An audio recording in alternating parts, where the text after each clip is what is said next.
नमस्कार दोस्तों, विशाल एपिक्स में मैं डॉक्टर विशाल शिवरे आप सभी का सहृदय से स्वागत करता हूं। दोस्तों, आज मैं आपको ऐसे व्यक्ति के विषय में बताऊंगा जिसका व्यक्तित्व तो बहुत महान है।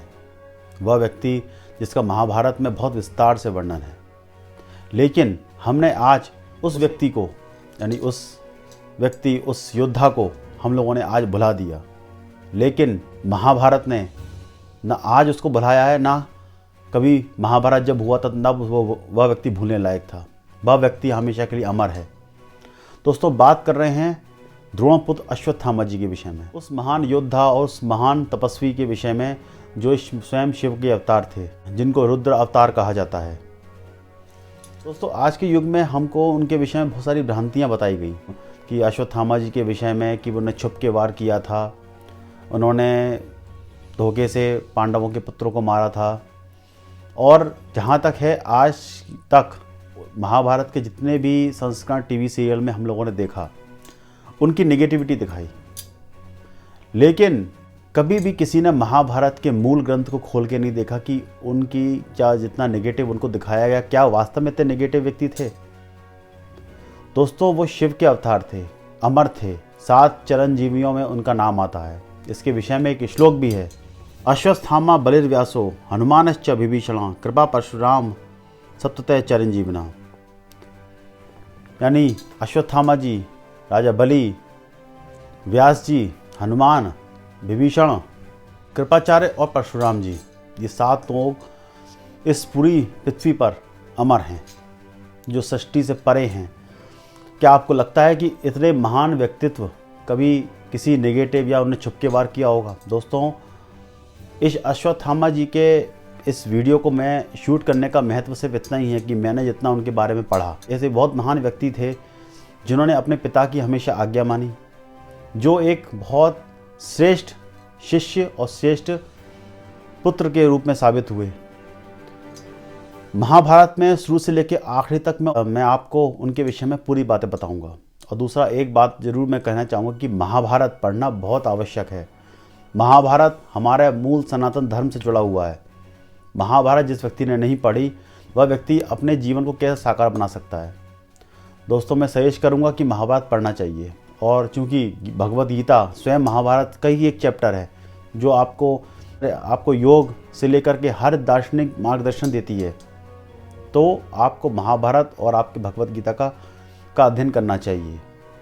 तो बात कर रहे हैं हम द्रोणपुत्र अश्वत्थामा जी के विषय में। दोस्तों, अश्वत्थामा जी के विषय में सबसे महत्वपूर्ण बात यह है कि वह एक तो अमर तो हैं ही, इसके अलावा गरुड़ पुराण और विष्णु पुराण के अनुसार सनवाणी मनवंतर में वह सप्त महर्षि के पद पर रहेंगे और आने वाले मनवंतरों में वह व्यास के पद पर रहेंगे। तो ये सबसे बड़ा इम्पॉर्टेंट बात है जो अश्वत्थामा जी के विषय में शायद आपको पता ना हो, लेकिन ऐसा हमारे पुराणों में दिया हुआ है जिसको मैंने आपको बताया।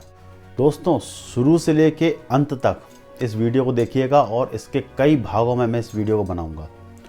इसमें आपको पता चलेगा कि अश्वत्थामा जी के बारे में जो आपकी भ्रांति है वह दूर होगी, कि वो कितने महान व्यक्ति थे और ऐसा क्या हुआ था जिसके कारण उनको पांडवों के पुत्रों को मारना पड़ा। पर पांडवों के पुत्रों को वास्तव में उन्हें छुपके मारा था या नहीं, ये सब आपको इनके लास्ट वीडियो में पता चलेगा। बाकी ये वीडियो में इस वीडियो को आप देखते रहिए, आपको सारी अश्वत्थामा जी के विषय में बहुत सारी भ्रांतियाँ आपकी दूर हो जाएगी। और महाभारत के कई पॉइंट्स ऐसे हैं जो आपको महाभारत पढ़ने में मजबूर करेगा।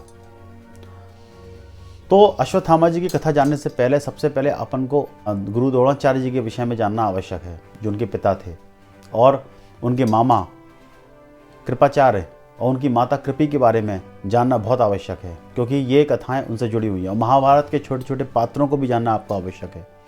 तो यहाँ शुरू करते हैं हम अश्वत्थामा जी के पिताजी से शुरुआत, कि कैसे उनका जन्म हुआ। दोस्तों, द्वापर युग में जो महाभारत में अंशावतार के अंदर जिसका वर्णन मिलता है, सभी असुर और देवताओं ने धरती पर बारी बारी से जन्म लिया। जितने भी महाभारत में योद्धा आपको मिलते हैं, सब किसी न किसी के अवतार या किसी न किसी अंश से उत्पन्न हुए हैं। बहुत विस्तार से इसके विषय में अंशावतार पर्व में आपको मिलेगा, जो आदि पर्व के अंतर्गत मौजूद है। द्रोणाचार्य के विषय में अगर हम बात करें, द्रोणाचार्य जी भारद्वाज के पुत्र हैं। द्रोणाचार्य जी बृहस्पति के अंशावतार कहे जाते हैं। बृहस्पति, देवगुरु बृहस्पति के अंशावतार, ऐसा महाभारत में वर्णन मिलता है। एक समय की बात है, ऋषि भारद्वाज एक सरोवर किनारे स्नान कर रहे थे कि अचानक एक घृताची नाम की एक अप्सरा आकाश मार्ग से उड़ते हुए सरोवर में स्नान करने आई। स्नान करते हुए जब भारद्वाज ऋषि ने देखा तो उनका शुक्र स्खलित हो गया। तो उस शुक्र को उन्होंने एक दोने के अंदर रख दिया। दोने के अंदर रख के और उस शुक्र को वो आश्रम में ले आए। जब दोने में वह भ्रूण पनपने लगा तो उस भ्रूण से एक तपस्वी बालक उत्पन्न हुआ। चूंकि उनकी उत्पत्ति एक दोने से हुई इसलिए उनका नाम द्रोणाचार्य पड़ा। वह एक बहुत दिव्य बालक था। भारद्वाज जी ने उसको अपनाया और उसको अपना शिष्य बनाया और उसकी शिक्षा आरंभ कर दी। धीरे धीरे बच्चा बड़ा होने लगा। बड़ा होने के बाद तपस्या में बहुत आगे जाने लगा। दोस्तों, द्रोणाचार्य जी के नाम पर एक नगरी भी बसाई गई है जिसका नाम देहरादून है, जो पहले देहरादून के नाम से जानी जाती थी लेकिन बाद में वो देहरादून हो गई, ऐसा वर्णन मिलता है। उस बालक ने इतनी तपस्या की कि बड़ा होकर के बहुत बड़ा तपस्वी बना। उसकी शिक्षा भारद्वाज जी ने चालू करी। उस बालक का एक मित्र भी था जिसका नाम ध्रुपद था, जो ध्रुपद का यानी पांचाल देश का राजा हुआ। दोनों में घनिष्ठता थी। इसके बारे में हम और आगे भी आपको बताएंगे। लेकिन उसके बाद चूँकि ये ब्राह्मण थे, बहुत तपस्या में और आगे बढ़े और गुरु परशुराम जी से इन्होंने दीक्षा प्राप्त की। गुरु परशुराम जी ने उनको अस्त्र और शस्त्रों की विद्या सिखाई, योग विद्या सिखाई, जिसका उन्होंने श्रद्धा से पालन किया। उनके व्रतों का उनके अस्त्र विद्या का सीखने के लिए जो भी व्रतों का पालन कर सकते थे उन्होंने किया और वो विद्या सीखी। शिव महापुराण में शरद रुद्र संहिता अध्याय 30 में एक बात का जिक्र है कि द्रोणाचार्य जी ने भगवान शिव की बहुत कठोर तपस्या करी, बहुत कठोर तपस्या। तो भगवान शिव ने स्वयं उनको दर्शन दिए और जब द्रोणाचार्य जी से उन्होंने कहा कि वरदान मांगिए, आप क्या चाहते हैं, तो उन्होंने कहा मुझे आप जैसा पुत्र प्राप्त हो, आपके समान तेजस्वी पुत्र प्राप्त हो। भगवान शिव चूँकि उनसे बहुत प्रसन्न थे, भगवान शिव ने साक्षात उनको आशीर्वाद दिया कि तुम्हारे परिवार में यानी तुम्हारी पत्नी के गर्भ से मेरा अंशावतार तुम्हारे पत्नी के गर्भ से उत्पन्न होगा, जो 21वां रुद्र अवतार कहलाएगा। उसके सिर में एक दिव्य मणि होगी, वह दिव्य मणि उसकी हमेशा रक्षा करेगी। वह तेजस्वी पुत्र होगा, बहुत बड़ा तपस्वी और अस्त्र विद्याओं में बहुत महान होगा और अजर अमर होगा। जो मणि होगी उसकी सभी दैत्यों से, राक्षसों से, यक्ष गंधर्वों से, नागों से, सबसे उसकी रक्षा करेगी। वह हमेशा इसको प्रोटेक्शन बनाएगी और उसकी दिव्यता, उसके तेज को हमेशा बरकरार रखेगी। आपको अश्वत्थामा जी की माता के विषय में बताते हैं। एक विषय शरदान गौतम ऋषि, यानी गौतम ऋषि जो थे उनको शरदान भी कहा जाता था। वह एक कठोर तप में लगे हुए थे। उनका कठोर तप देख करके इंद्र को बड़ी तकलीफ हुई। इंद्र ने अपनी एक अप्सरा जनपदी, जिसका नाम जनपदी था, उसको धरती पर भेजा और कहा कि इन गौतम ऋषि की तपस्या को भंग करो। और उस देव कन्या ने गौतम ऋषि का तप भंग कर दिया। तप भंग करते हुए जब उन्होंने उस देव कन्या को देखा तो उनका भी शुक्र स्खलित हुआ और उन्होंने एक सरकंडे में उस शुक्र को रख दिया। वह एक तपस्वी थे और उन्होंने अपनी योग शक्ति से उसमें भ्रूण की उत्पत्ति कर दी। भ्रूण की उत्पत्ति हुई तो सरकंडे में से एक बालक और एक बालिका की उत्पत्ति हुई। हस्तिनापुर में एक उनका आश्रम था जहाँ पे उन बालक बालिकाओं को उन्होंने रख दिया। क्योंकि उनको पता था कि यहाँ से राजा शांतनु जब निकलेंगे तब इन बालक बालिका को मेरा पुत्र समझकर उन लोगों को अपना लेंगे और उनके पालन पोषण करेंगे, और वहाँ से चले गए।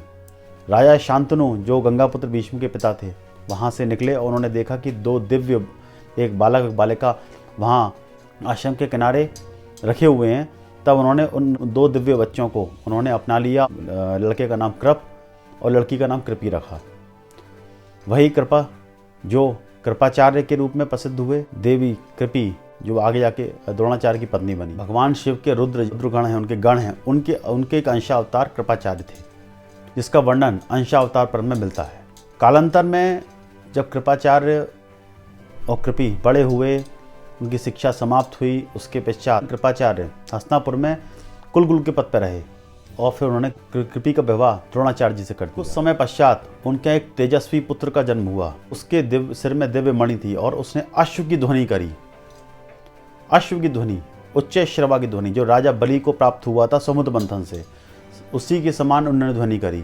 तब उन्होंने उस बच्चे का नाम अश्वत्थामा रखा। महाभारत के अंशावतार पर्व में अश्वत्थामा जी के बारे में वर्णन मिलता है।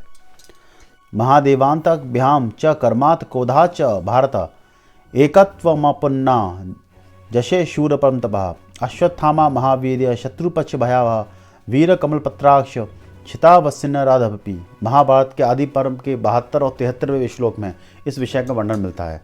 इसका अर्थ है उनके यहाँ महादेव, यम और काम और क्रोध से सम्मिलित अंश से शत्रु संतापी शूरवीर अश्वत्थामा का जन्म हुआ, जो इस पृथ्वी पर महापराक्रमी और शत्रु पक्ष का संहार करने वाला वीर था। उनके नेत्र कमल दल के समान विशाल थे और अश्वत्थामा जी क्रोध से उत्पन्न हुए। तो ये थी अश्वत्थामा की जन्म की कथा। लेकिन उसके सिर में एक दिव्य मणि थी जो बहुत तीव्रता से चमक रही थी। ये उनके जन्म का रहस्य है। दोस्तों, इसके आगे की कथा मैं आपको अगले भाग में बताऊंगा। आज हमने जन्म के विषय में पढ़ा, अब अश्वत्थामा जी के आगे कैसे कैसे कर्म आगे बढ़े, इस विषय में हम अगले अध्याय में चर्चा करेंगे। कहानी बहुत इंपॉर्टेंट है, आप इसकी आगे वाले भागों को भी देखते रहिएगा, निरंतर अनुभव करते रहिएगा। अब मुझे आज्ञा दीजिए। धन्यवाद।